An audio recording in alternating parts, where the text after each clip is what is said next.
한 사람씩 내 집을 전도는 아니오는 없고. 옆에 사람 보고 안녕하세요, 잘 오셨어요. 한 번 더, 우리 교회 좋은 교회입니다. 우리 목사님도 좋습니다. 100세 생일을 맞이한 할아버지한테 질문을 했답니다. 연세가 많아지니까 좋아지는 게 뭡니까? 그랬더니 좋아진 게 딱 하나 있는데, 보험 설계사들이 더 이상 보험들하고 귀찮게 안 하는 거, 이게 좋대요. 여러분, 잠언 3장은 두 가지로 구분이 됩니다. 하나는 하나님께 대한 도리와 사람에게 해야 할 도리. 지난주에는 1절부터 10절 말씀 가운데 순종의 삶과 신뢰의 삶, 헌신의 삶에 대해서 말씀을 나누었고, 오늘 11절부터 끝절까지 보면 11절로 12절은 겸손의 삶을 살으라고 말씀하고, 27절로 28절은 구제의 삶을 살라고 하며, 29절로 30절에는 화목의 삶, 31절에는 자족의 삶을 살라는 겁니다. 사랑하는 여러분, 지혜와 명철을 가진 사람은 다른 세상에 어떤 걸 가진 것보다도 더 큰 일을 행할 수가 있는 줄로 믿습니다. 오늘 지혜와 명철한 자는 어떤 사람인가? 먼저 하나님의 징계를 경홀히 여기지 않는다, 이런 얘기입니다.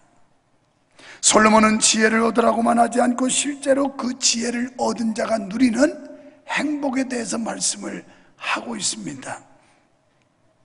이러한 사실을 소개하는 13절로 20절에는 특히 복이라는 말을 집중함으로써 행복이 무엇인가에 대해서 설명을 해주고 있어요.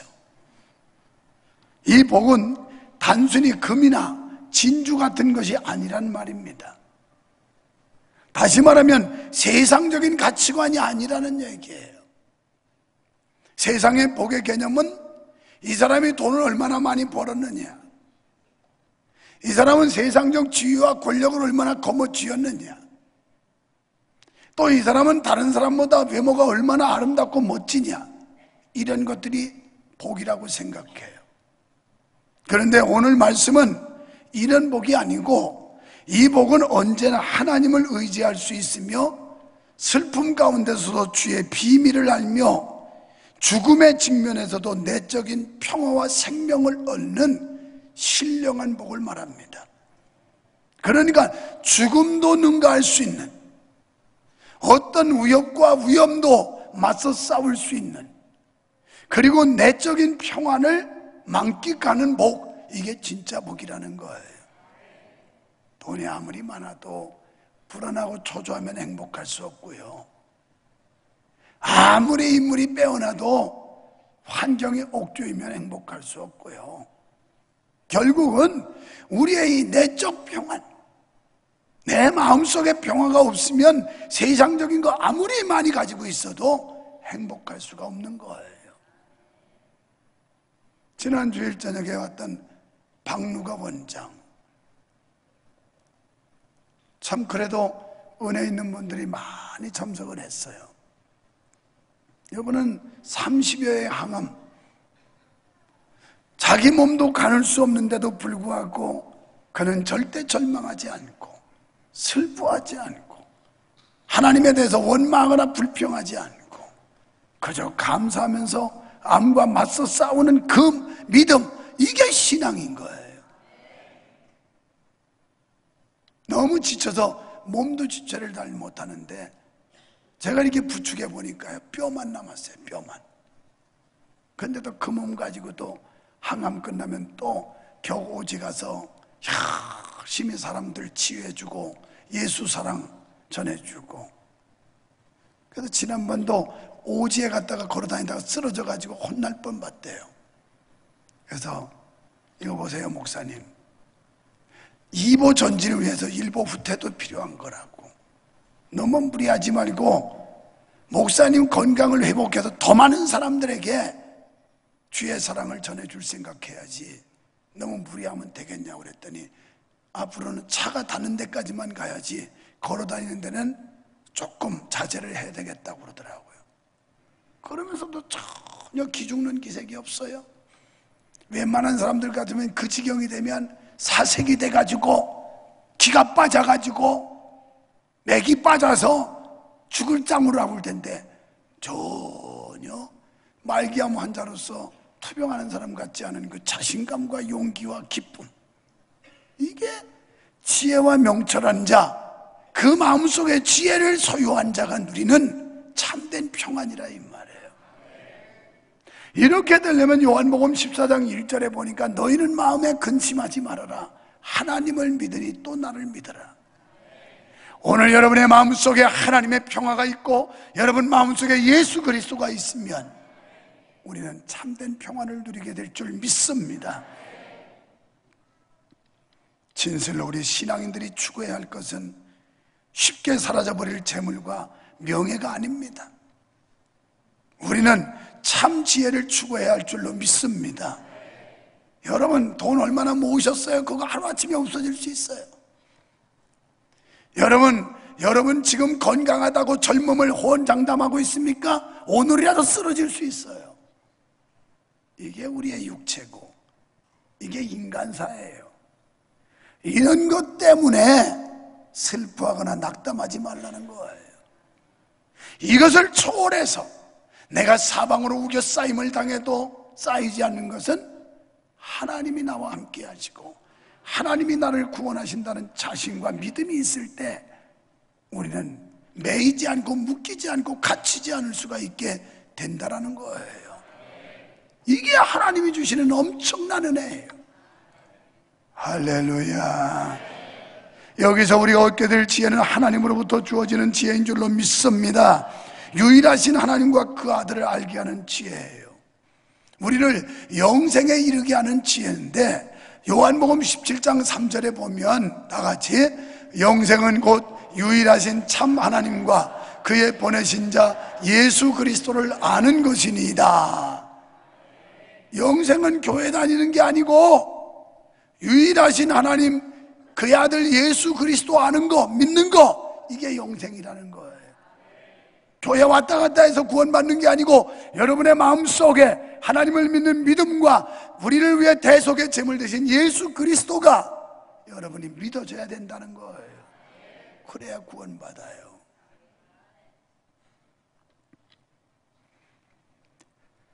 지혜와 명철이라는 단어가 나오는데 이 명철은 아시는 대로 총명하여 사리에 밝고 지혜가 있다, 이 사람을 명철하다고 그러는 거예요. 이런 사람들은 주의 징계를 경히 여기지 않는다는 거예요. 여기서 경히 여긴다는 말 잘 아시죠? 가볍게 여기지 않는다는 거예요. 모든 만사를 우연으로 생각하지 않고 이걸 통한 하나님의 계획이 뭐고 이걸 통해 하나님이 무엇을 역사하시는가. 오늘 필리핀 성도가 간증한 걸 들었을 겁니다. 이 사람은 지금부터 4개월 전에 기공 예배하러 갔다가 가는데 조인석 전사님이 그런 얘기해요. 목사님, 오늘 틀림없이 예배 참석하는 사람 중에 암병 환자가 있을 겁니다. 그래서 제가 설교하다가 그 들은 말이 있길래 여러분 가운데 혹시 암병 환자 있습니까? 있으면 한번 손 들어보시라고 그랬더니 저 뒤에 여성 한 분이 들어요. 그래서 예배 마치고 그가 기도받았어요. 오늘 그 사람이 4개월 만에 유방암 2기에서 깨끗이 고침받았다고. 나는 이번에도 한 사람 키가 크고 한 여성이 얼굴 시커멓고 담임 교육자가 데리고 와가지고 기도받아서 그 사람인 줄 알았어요. 그러고서 저는 예사로 생각했는데 조금 지났더니 어떤 여성이 나타났어요. 그러면서 찾아와서 하는 얘기가 내가 그때 기도받은 사람이라고 해서 그때 딱 스쳐가는데 여기 여러 증인이 있으니 인터뷰를 따야 되겠다. 바로 녹음해라. 그래가지고 인터뷰 딴 거예요, 이게. 저 여인이 얼마나 얼굴도 밝고, 아주 이 피부도 색깔도 깨끗하고, 그러면서 그 기뻐하는 초신자 때 거기 참석을 했는데, 그런 은혜를 주신 거예요.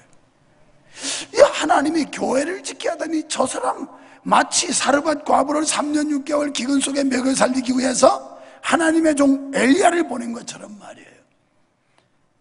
여러분, 믿음 없는 사람들은 아니 어떻게 하나님이 엘리야를 먹이기 위해서 사르밧 과부 집에 그거 한 움큼에 밀가루 가지고 빵 만드는 거 뺏어 먹이고 그런 짓을 하느냐고. 그게 아니고요, 사르밧 과부를 먹여 살리려고 보낸 거예요. 왜? 이미 그린 시냇가에서 하나님은 엘리사를 까마귀를 통해서 먹이셨던 분이에요. 엘리사가 죽을까 봐 보낸 게 아니라고요. 그러니까 이 하나님의 섭리라는 건 놀라워요. 할렐루야. 그러니 믿음 있는 사람들은 모든 만사가 이게 우연히 어떠다 이렇게 생각하지 않고 하나님의 뜻이 있을 것이다. 그래서 이걸 통한 하나님의 계획이 뭔지를 찾으려고 노력하는 사람, 이 사람이 지혜롭고 명철한 자예요. 여러분, 그 많은 교회에서 왜 여기까지 왔어요? 여러분, 주변에 천지가 교회인데 왜 여기까지 오셨어요? 나도 몰라요, 목사님. 어쩌다 보니까 왔지. 그게 아니라 하나님이 보내셨지, 하나님이. 할렐루야. 나가도 이부 예배 갔다 나가고 들어오고 그냥 바쁘게 움직이는 교회의 상황들을 보면서 하나님 앞에 오늘도 감사하기를, 저분들이 뭐하러 여기 오겠나? 유만석이라는 인간이 오란다고 오겠나 여기를? 하나님이 보내시니까 오지. 여러분, 내가 여러분한테 백날 오란다고 오겠습니까? 안 와요. 여러분, 우연이 아니에요. 하나님께서는 참새 한 마리도 하나님의 허락이 없으면 떨어지는 법이 없다고 그랬어요. 아니, 새 한 마리도 그렇다는데 만물의 영장이고 하나님의 형상으로 지음받은 우리가 이게 보통 사람이겠어요? 아주 특별한 분들이에요. 대단한 분들이에요. 대단한. 믿으시기 바랍니다. 적어도 그 많은 사람 가운데 하나님이 나를 택하시고 나를 하나님의 자녀로 부르셔서 오늘 이 자리에 앉아 있을 수 있었다고 믿어야 은혜가 되지. 아이고, 목사님, 그게 아니고요. 마누라 등살에 내가 할 수 없이 왔어요. 아이고, 그러고 우리 남편이 하도 막 잡아먹으려고 그래서 할 수 없이 그냥 겁나서 온 거예요. 이래 되면 이게 얼마나 초라하고 불쌍한 사람들이에요. 참 기쁨이 있고 즐거움이 있고 소망이 있고 행복이 있고 이래 와요. 이 내면의 기쁨 속에서 솟아나는 은혜를 받은 사람은 그런 감동이 있어요. 제가 2부 예배 때도 그랬는데 우리 한조영 집사님 영관장교로 군대에서 예편하고 그러고서 그 사람 능력을 인정해서 저 용인에는 골프장에서 월급 사장으로 스카우트해 갔어요. 그러면 오늘 같은 날요, 공치는 분들, 어떤 인간은 주일도 막 공치러 다녀. 그래서 목사님, 일어나자나 공치는 건데까지 건 뭐 주일도 공치면 어떻습니까? 이런 못된 인간들이 들어있지만 얼마나 바쁘겠어요. 요즘 시즌 아니겠어요? 그런데 일부 예배 드리고 저 지하에서 여러분 안전하게 차들하고 주차 안 나는 모습을 보니까 얼마나 목사인 제가 고맙기도 하고 감동이 되는지. 이게 하나님이 은혜 주시니까 하지. 그 잘리면 어떡하려고 여기 와서 그 주차하고 있겠어요. 근데 안 잘려요. 거기가 가서 그 골프장 수지 맞게 해놨는데 그럼 잘려요? 아니, 성과를 세워주고 좋은 공을 세우는데 왜 잘려요? 잘리기는 하나님이 책임져 주더라 이 말이야. 오늘 여러분의 발걸음이 복 있는 발걸음인 줄 믿습니다. 여러분의 심령에 은혜가 있기를 축원합니다. 그래서 그런 분들은 밑에서 그냥 열심히 지하에서 지상에서 저 멀리 가서 온종일 기쁨으로 봉사를 해도 그저 행복한 거야. 그저 행복해. 제발 좀 이런 은혜 좀 받으세요. 예배는 1시간 따먹는 거로 만족하지 말고, 아유 목사님 뭐 내가 할 일이 없어서 그러는 거래요. 찾아오세요. 내가 할 일 맡겨줄게. 안 되면 걸레질이라도 시킬게. 일이 왜 없어요? 눈을 감으니까 안 보이지. 여러분, 그분의 꾸지람을 싫어하지 않는다는 거예요. 왜냐하면 주의 징계는 아비가 기뻐하는 아들에게 함같이 그 사랑하시는 자에게 대한 사랑과 애정의 표시이기 때문입니다. 성경은 히브리서 12장 8절에서 징계는 다 받는 것이거늘 다 받는다는 거예요. 사람마다 정말 하나님이 사랑하시면 징계한다는 거예요. 아이고 날 뭐 술 먹고 담배 피고 그리고 공치고 다니고 주일날 범해도 끄떡없는데 뭐 좋아할 거 아니요.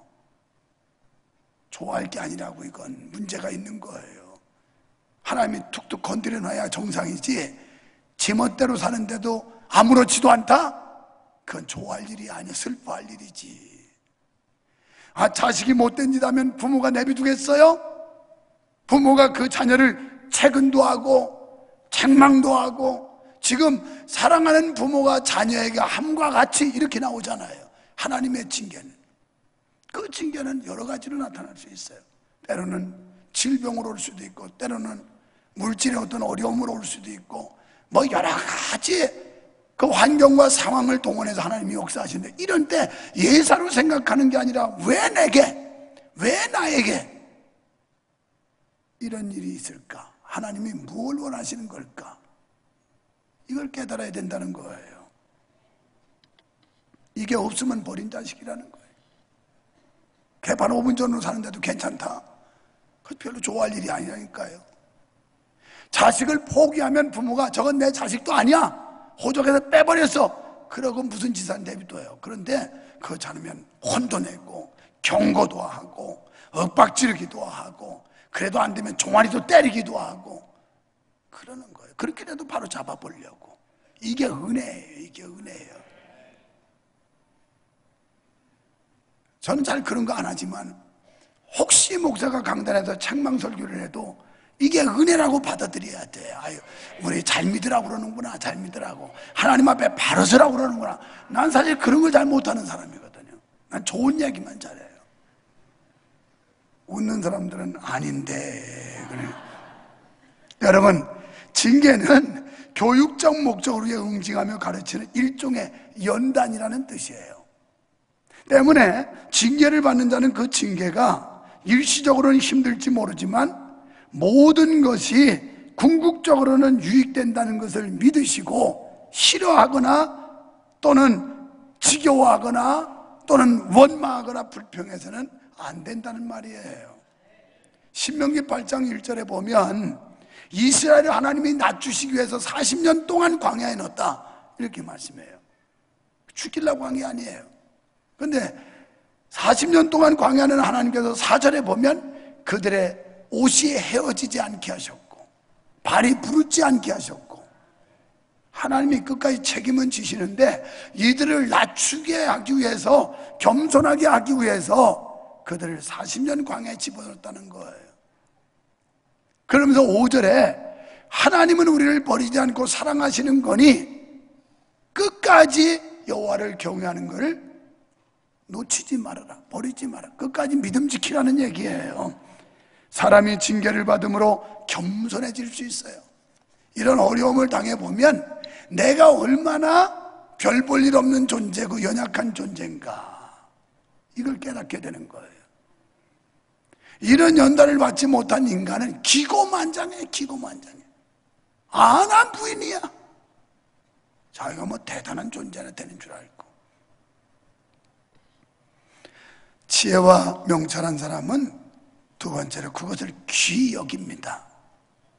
지혜와 명철이 소중한 가치를 깨닫는 줄 믿습니다. 가치를 알기 때문에 귀하게 여겨요.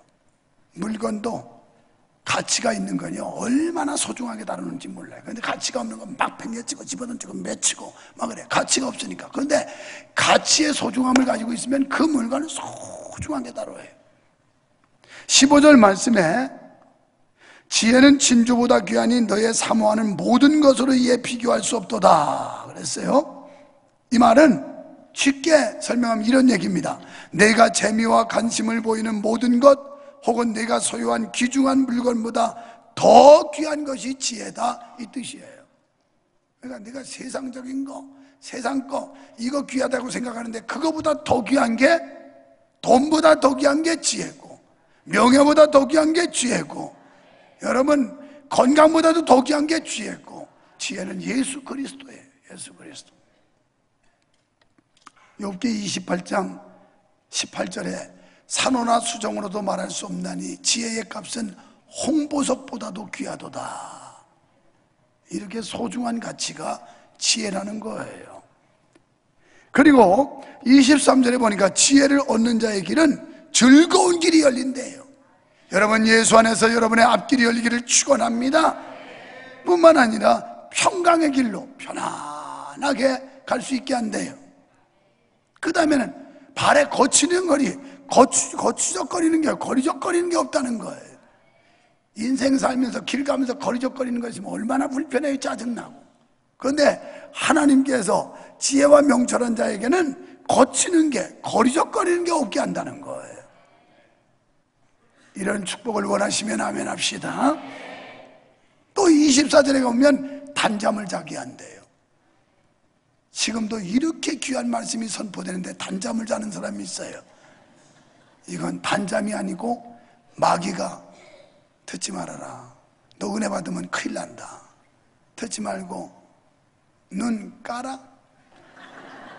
귀 닫아? 막 이러는 거예요. 그런데요, 성경의 축복을 잠이라고 그랬는데 이 잠이라는 게 얼마나 큰 복인지 몰라요. 저도 몸이 안 좋아서 밤을 꼬박꼬박 새운 적이 1년도 하고 거의 2년, 디스크가 4번 5번 터져가지고 1년 동안 온갖 치료해본다고, 수술 안 하고 해본다고 하다가 1년 동안 죽을 고생을 하는데 잠을 못 자요. 아파가지고. 결국은 1년 만에 수술했어요. 최근에 몇 년 전에 5번 6번이 또 터졌어요. 여러분 자꾸 나보고 뭐 들으라고 하지 마요. 나 허리가 약해요. 목사님 좀 드세요 그러는데 나 못 들어요. 5번 6번이 터져가지고 지금도 터진 상태입니다. 디스크가 나와서 신경을 누르고 있어요. 밤마다 얼마나 아픈지 낮에는 그냥 잊어버리고 다니는데 밤만 되면 쑤시고 아픈데요, 표현을 못할 정도로 찢어지는지 이게 어떻게 되는 건지 표현을 못하는, 밤을 못 자니까. 여러분, 잠 못 자는 것처럼 괴로운 게 없는 거예요. 왜 오죽하면 성경에서 잠을 주신다고 시편 127편 2절에도 여호와께서 사랑하시는 자에게 잠을 주시느니라 이렇게 말씀했거든요. 잠이 보약이에요. 밥이 보약이고 잠이 보약이에요. 잘 먹고 잘 자면 건강해요. 우리가 이 수면을 통해서 온갖 좋은 것이 우리 체내에서 이게 발산이 되면서 면역이 강화되는 거거든요. 요즘에는 어떻게 취조하는지 모르지만 옛날에는 범인 잡아다가 불게 하려면 며칠이고 잠을 안 재우는 거예요. 아주 강한 빛을 쏘여가지고 못 자게. 조사하는 인간들은 교대로 오니까 안 졸리지만 이 사람은 정신이 없는 거지. 며칠 안 재우면. 그래가지고 너 불어 그랬지. 맞지? 이게 정신이 없는데 불겠지 그냥. 그렇다고 너 그랬지? 이래. 가짜 부른 것도 많을 것 같아. 잠 못 잡아요. 그런데 하나님께서 잠을 주신대. 잠을. 단잠. 몸이 아파 보세요. 주무실 수 있어요? 경제적인 압박이 있고 막 상황이 어렵고 옥조이면 잠이 오겠어요? 잠을 꼬박꼬박 세운다니까. 근데 오늘 말씀해 보니까 단잠 자기 한대요. 이런 축복의 길 축원합니다. 모든 상황과 환경이 안정되어서 평안해서 여러분 단잠 잘 수 있게 되기를 축원합니다. 그저 누워서 침대에서 그냥 머리통만 대면 자는 거야. 이게 복이야. 근데 어떤 사람은 아무리 머리통을 대도 잠이 안 와. 또 어떤 사람은 예배 시간에 머리통도 안 됐는데 자. 이건 뭐가 비정상이야? 머리통들이 서 있는데도 자. 이게 정상이 아니에요. 잠은 잘 때 자는 거예요. 잘 때. 아무 때나 자는 게 아니라. 운전할 때 자면 어떻게 되겠어요? 그 하나님 원망도 못해. 지가 잘못해 죽는 거지. 그러니까 하나님께서 이 잠을 주시는, 평안을 주신다는 평안. 그러면 어떻게 단잠을 잘 수 있을까? 시편 91편 11절에 보면 저가 너를 위하여 그 사자들을 명하사 내 모든 길에 너를 지키게 하심이라. 하나님이 우리 길을 지켜주신다고 믿어질 때 안심이 되고 평안이 되지, 이게 불안한데 무슨 잠이 오겠어요. 그러니까 설교 시간에 자는 사람은 얼마나 편안하면 자겠어요. 목사님 설교가 너무너무 편안하게 들리니까 잠을 자는 거 같이 생각하고 싶지만,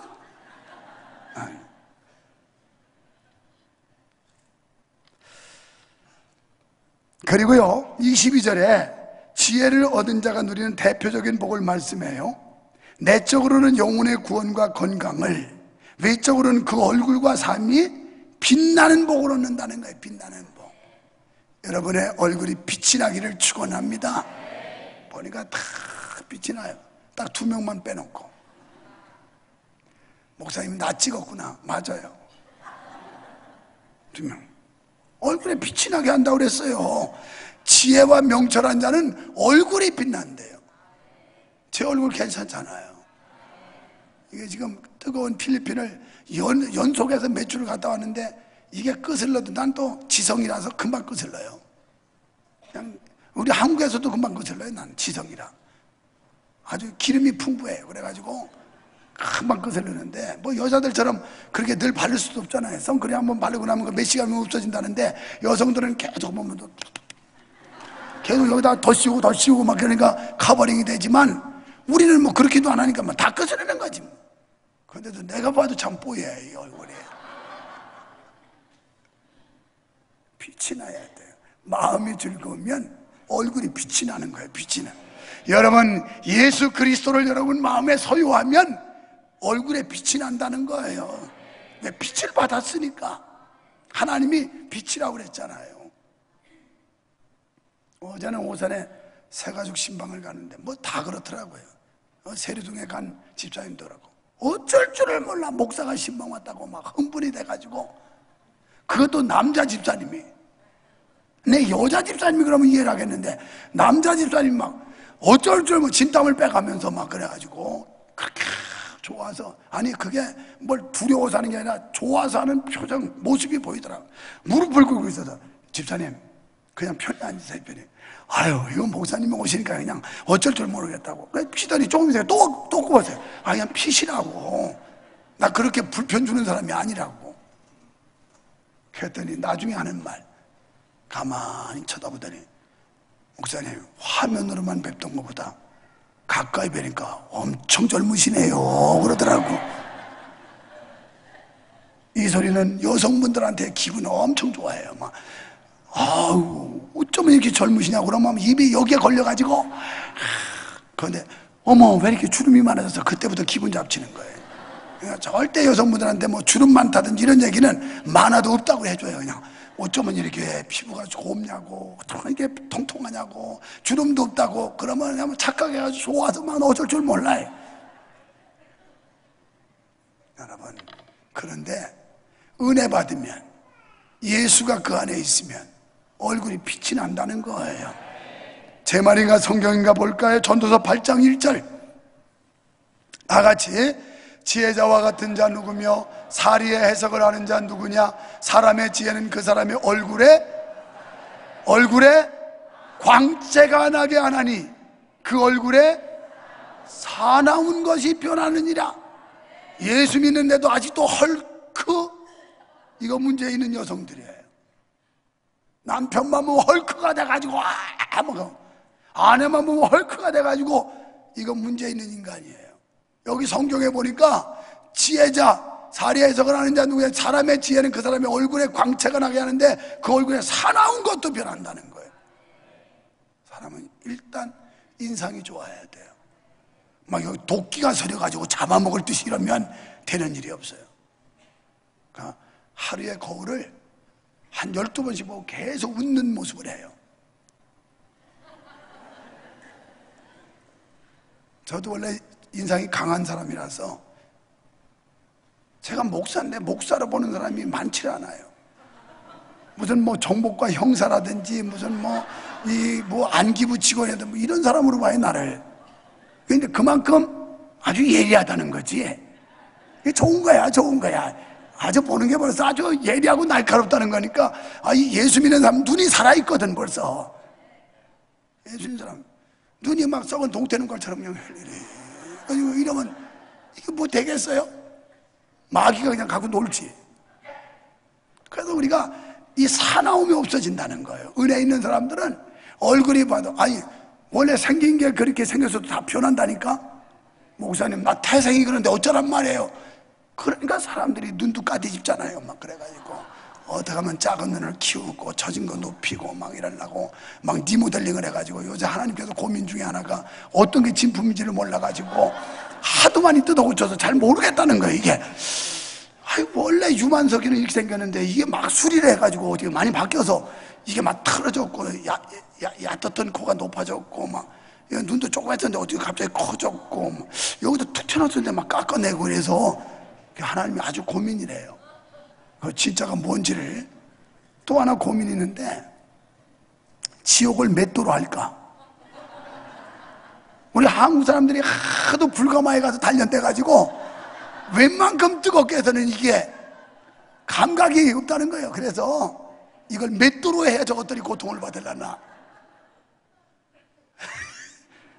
우리나라 사람들 얼마나 이게 깡다구가 셉니까? 불가마 그 뜨거운 데 가가지고 막 머리 덮어지고 푹 이러면서 이야 대단해요.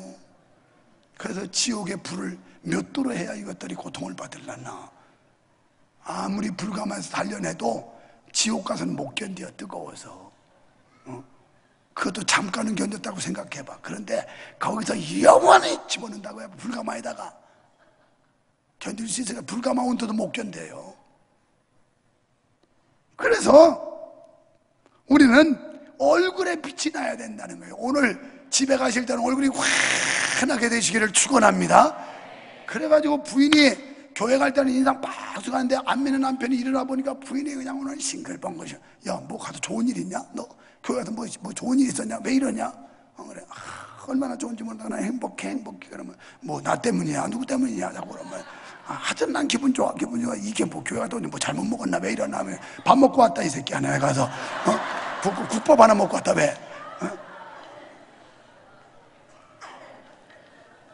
여러분 우리 마음속에 그리스도가 있으면 가난해도 행복하고 몸이 좀 불편해도 행복하고 그저 불만도 없어져 버리고 원망도 없어지고 그저 화목하고 그저 행복하고, 그래서 얼굴이 자연히 빛이 날 수밖에 없어요. 제가 공개하는데 저 비비크림 하나도 안 발랐습니다. 그냥 쌩얼이에요. 내가 봐도 신기하더라고. 이게 필리핀 가도 그냥 까무잡잡해져가지고 여기다 비비크림 찍어 발라야 허해지는데 요새 바르기가 싫더라고. 그냥 생긴 대로 살자 이래가지고 왔는데 내가 봐도 상당히 환하다. 예. 그런데 좀 아멘 해주면 뭐 더 신하는지 난 모르겠어요. 18절에 지혜를 얻은 자는 생명나무라고 하는 말씀이 있는데요, 이 말은 생명의 샘과 같은 의미로서, 그러니까 우리 삶 속에 생명의 샘같이 솟아나는데, 사람이 하나님과 동행할 때 에덴 동산에서 잃어버렸던 복을 어느 정도 누릴 수 있음을 암시한다. 이렇게 데릭 카드너라고 하는 주석가는 이렇게 주석을 달았어요. 그러니까 우리가 예수 그리스도 그분을 소유하면 에덴 동산에서 잃어버렸던 복을 어느 정도는 회복한다. 완전하지는 않죠. 이 세상에 완전은 없어요. 여러분 은혜 받아도 또 환경이 옥조이고 막 사람들이 열받게 하고 그러면 또 인상 찌푸리고 그러지만 그래도 그 가운데서 뭔가 우리는 행복을 누리면서 감사를 찾게 되고 소망을 갖게 되는 거예요. 세 번째는, 오늘 2부 때는 시간이 너무 많아가지고 세 번째는 못하고 보냈어요. 시간이 쫓겨서. 근데 지금이야 뭐 이제 뭐 4부 예배는 한참 떨어졌으니까 실컷 해도 되잖아요. 실컷 해도. 또 1시간 8분밖에 안 됐네, 예배 시간에. 하나님과의 관계가 잘 된 사람은 사람과의 관계도 잘 돼야 돼요. 아멘. 어떤 사람은 나 하나님만 보고 살아. 하나님만 보고 웃기고 자빠져 계셔가지고. 사람과 중요한 거예요. 여기는 성도들과 인간사회에서 사람들과의 관계가 얼마나 중요한지 몰라요. 그걸 여기서 말하는 거예요. 지혜로운 사람은 하나님과의 관계도 좋지만 사람과의 관계도 좋다는 거예요. 성가대원들끼리 관계도 좋고, 오케스트라끼리도 관계가 좋고, 그저 교구에서도 관계가 좋고, 남전대에서도 관계가 좋고, 여전대에서도 관계가 좋고, 회사에서 가서도 관계가 좋고, 다 좋아야 되는 거예요. 우리 중 누구도 독불장군식으로 혼자 살아갈 수는 없습니다. 이 가운데도 그런 분이 계실지 몰라요. 독불장군으로. 나는 사람들 피곤하다고. 난 교회, 나 혼자 내 중심 가지고 살지. 그래서 그냥 교회 열심히 난 추석하면서 내 믿음 내가 관리하고 그냥 살 거라고. 뭐 자꾸 오라고 그러고, 어디 뭐 연합하라고 그러고, 뭐 참여라고. 나 그거 싫다고. 그러고 자꾸 시키면 나 명성교회 떠난다고. 그러니까 시키지 말라고. 그러고도 안 떠나더라고. 왜냐하면 뭐 있어보니까 좋거든. 있어보니까. 그래서 항상 이웃과의 관계를 맺고 살아가야 된다는 거예요. 그렇다면 우리는 이웃과 감정적인 대립이 아니고 평화를 이루어야 된다는 거예요. 그래서 절대 우리 교회는 다퉈서는 안 돼요. 집안도 극성지 패가라는 말이 있어요. 극성스러운 집구석은 패가 망한다는 거예요. 교회도 극성스러운 망해요. 망해. 우상 쌈박질하고 이러면 교회가 망한다니까요. 교회가 그저의 사랑으로 하나 되고 얼싸안고 서로 격려하고 서로 위로하고 이래야 교회가 잘 되지. 그냥 뭐 전부 헐크들이 돼가지고 장로님들이 막 눈을 부라리면서 목사를 잡아먹으려고 이러고 있고, 권사님들이 막 헐크돼서 목사를 그냥 핥으려고 이러고 있고, 그러면 교회가 얼마나 살벌하겠어요. 그런 교회는 은혜가 없어 사람들이 왔다가 도망가, 기겁을 해서 도망가요. 아이고 여기다 놔도 죽겠다. 그냥 30개 주랭랑을 친다니까. 그래서 그 일의 일환으로 27절 28절에 보면 선을 베풀 수 있는 기회를 놓치지 말라. 그러니까 오늘 하나님이 주신 이 기회, 이걸 놓치지 말라는 거예요. 오늘 할 일을 내일로 미루지 말라는 거예요. 아멘. 그래서 지난 주일 저녁에 즉석에서 헌금을 했는데도 그렇게 많이 나왔어요. 이야, 우리 교회 얼마나 은혜 있는지 몰라요. 저도 그렇게 많이 안 나올 줄 알고 이분한테 내가 1,000만 원을 드려야 되는데 이거 뭐 자신할 수가 없잖아요. 그래서 기도하는데 이 중에 10%, 10분의 1은 내가 감당해야 되겠다. 그래서 내가 100만 원 작정해서 낸 거거든요. 그런데 뭐 다른 분들이 막 감동이 돼가지고 막 100만 원씩 내고 막 이래가지고 넘쳤어. 이게 은혜, 선을 베풀 만한 기회에 놓치지 말라는 거예요. 늘 그 기회가 오는 게 아니에요. 오늘 하나님의 일을 할 때, 하나님 영광 위에 살아야 될 때가 지금이라 이 말이에요. 지금 우리 교회 오래 안 되신 분들 오늘 교회 2개 헌당한 거 보셨습니다. 이거 우리는 기념교회 세우기 운동을 전개해서 개인이 하나씩 세우는 거예요. 그 중에 하나는 제가 작년에 회갑 지났는데 또 연세 들은 분들이 또 까먹고 나하고 그냥 싸우려고 덤빌라. 아이고 한참 밑에네 그러면서. 그래서 안 받는다고 그랬지만 사실 또 안 낼 수가 없잖아요. 이거 그렇죠. 잔치 먹으러 오면서 그냥 할 수 없잖아. 교회에서 목사 뭐 회갑 잔치 해준다는데 그래가지고 이걸 어떻게 하나 되나 마나 되나 말해서 그래서 그냥 공개적으로 받으라고 2시간 전에 감독이 오기를 이거 갖다 의미 있는데 기념교회 세워야 되겠다. 모자라면 내가 보태서라도 세운다. 그래가지고 세웠는데요. 얼마나 잘 지었습니까? 저 교회들이 50평짜리 교회예요. 물론 나라마다 좀 물가에 따라서 차이 날 수 있는데 한 사람이 2천만 원을 헌신하면 이건 2천만 원 조금 더 들어간 겁니다. 한 2,200만 원, 300만 원 들어갔어요. 뭐 큰 돈 아니잖아요. 여러분 생각해 보세요. 2,200~300만 원 가지고 소집지면 딱 맞아요. 우리나라에서는 소집. 그런데 하나님께 드리는 예배당을 저렇게 아름답게 지었어요. 멋지게. 그냥 뭐 날림으로 진 게 아닙니다. 지진이 와도 안 무너져요. 왜? 단층이니까. 다 뼈대 세워서 철근 넣어가지고 블록 쌓고 그리고 그다음 미장하고 그러고도 천정 달하고 이래가지고 했는데 얼마나 멋진 교회. 이런 교회를 지금 세계 도처에 짓고 있어. 우리 교회가 멕시코에 짓고 있고, 라오스에 짓고 있고, 태국에 짓고 있고, 필리핀에 4군데 짓다가 지금 2군데 끝나고 2군데 지금 짓고 있고, 또 어디 있지? 또 짓는 데가 또 네팔에 또 짓을 거고, 계속 짓는 거야. 계속 짓는 거야. 그런데 아무 데나 지어주는 게 아니라 가능성이 있는 데만 지어줘. 교회가 이 한 교회는 20년 만에 진 교회고, 두 번째 한 데는, 첫 번째는 10년 만에 교회 진 거예요. 그런데 그렇게 부흥이 잘 때, 여러분 베풀 수 있는 기회를 흘려보내지 마세요. 오늘이 바로 그때라고 생각하세요. 하나님이 주신 기회, 도울 수 있는 기회, 선을 행할 수 있는 기회, 이 기회를 놓치지 말라는 게 오늘 교훈이에요. 하나님 앞에 영광 돌릴 기회를 놓치지 말라는 거예요. 저는요, 그런 기회가 오면 가차없이 낚아채는 사람입니다.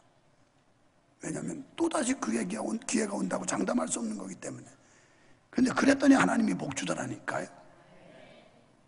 다른 사람을 모함하지 말라고 그랬어요. 29절에 교회가 잘 되면 모함을 하지 말아야 돼요. 없는 만 만들어내고 유언비어 만들고 막 그래 중상 모략 비방 수근수근 이러면 마귀 역사예요. 믿으시기 바랍니다. 그리고 31절은 악한 자들 부러워하지 말아라. 그 믿지 않는 자들 좀 잘 되는 거 잠시 잠깐인데, 그것 보고 실망하고 절망하고 이래서 불평불만하고 그러지 말라 이 말이에요. 우리는 영원히 있잖아요. 영원히 영원한 하나님 나라를 바라보잖아요. 우리는 영적으로나 육적으로 도움이 필요한 사람을 적극적으로 도와야 할 줄로 믿습니다. 너무 늦거나 인색하여 이웃에게 해가 되지 말아야 합니다. 우리가 이웃에게 참으로 필요한 존재가 되고 실질적 도움을 주게 될 때, 위에 계신 여호와 하나님께서는 우리에게 필요한 혜택을 날마다 내리시며 끝날에는 영광과 존귀의 관을 씌워준다는 거예요. 할렐루야. 여러분, 영광과 존귀의 관을 쓰시기를 축원합니다. 지혜와 명철을 추구하는 사람은 두려움이 없는 평안한 삶을 살아요. 하나님이 보호해 주시기 때문에 실족하는 법이 없어요. 지혜로운 자는 하나님과 친밀한 심령의 교통이 있는 사람이고, 결국은 하나님께로부터 영광을 기업으로 받아요. 하나님께서 영광스럽게 해준다는 거예요. 높여준다는 거예요. 그런데 지혜와 명철에 대한 가장 분명하고 확실한 증거는 여호와를 의지하는 지의 여부에 달렸다는 거예요. 여러분이 여호와를 의지해야지 그냥 교회 왔다 갔다 하고 이런 복이 다 오려니 생각하면 안 돼요. 주를 의지하고 인생을 의지하지 않는 사람이 곧 지혜롭고 명철한 사람입니다. 시편 37편 5절에 보니까 다 같이 너의 길을 여호와께 맡기라. 저를 의지하면 저가 이루시고, 여러분의 길, 여러분의 미래를 여호와께 맡기시기를 축원합니다. 그럼 하나님께서 이루어 주실 줄 믿습니다. 우리에게는 주 예수보다 더 귀한 분이 없습니다.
3절도 있는데 유혹과 핍박이 몰려와댔는데 그만하래요. 저기서 그만하라면 해야 돼요. 왜냐면 영상실에서 안 띄우는데 뭐. 하나님 은혜 감사합니다. 지혜와 명철한 자가 되게 하시고 예수를 마음에 소유한 자로서 어떤 환경과 여건도 악조건도 믿음으로 맞서 싸우면서 극복하며 참된 평화를 누리게 하여 주시옵소서. 우리 인생에 주 예수보다 더 귀한 것이 없다고 하는 이 노래의 고백이 우리의 신앙 고백이 되게 하여 주시옵소서. 예수로 만족하게 하시고 하나님이 주시는 참된 평화를 맛보며 살아갈 수 있도록 주여 도와주시옵소서.